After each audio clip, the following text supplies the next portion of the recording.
আমবাসায় অভিনব ছিনতাই, ব্যবসায়ীর কাছ থেকে ৬ লক্ষ টাকা লুট। ত্রিপুরার আমবাসায় ঘটল এক চাঞ্চল্যকর ছিনতাই।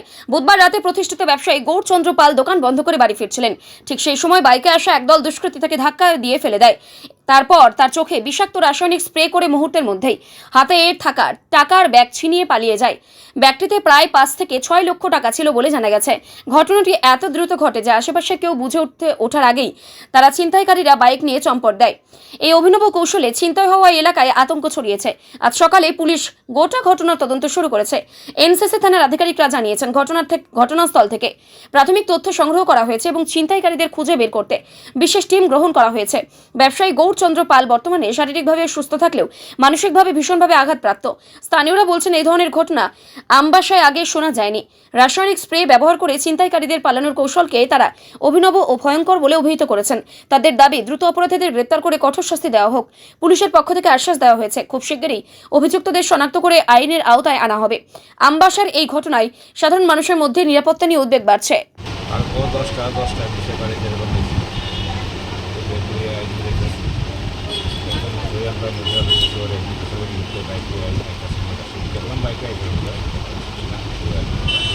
আমার কাছে আইতে মাত্রই আমি নিজেরটা উড়াই দিচ্ছি, পিছকে একটা দিচ্ছে আমার কিছু যে আমি আর কিছু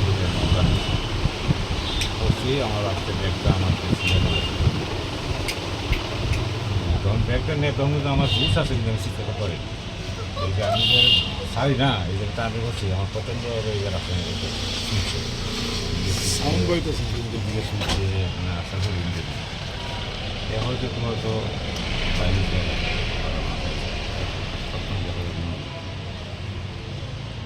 মানে দিনের বেলা আমদানি খাতাপত্র হিসাবপত্র মানে সব আমিও আমার কত বয়স আমার খাতাপত্র রয়েছে। আনুমানিক কত টাকা হইব? 5 লাখ টাকা তো মাস মাসে আমি আগত লাগাই মাস মাসে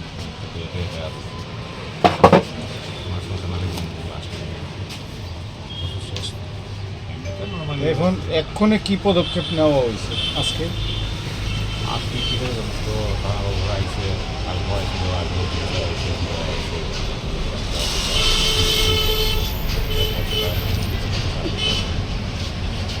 সিসিটিভি ফুটেজে কি কোনো ধরনের ক্লু পাওয়া গেছে? তারা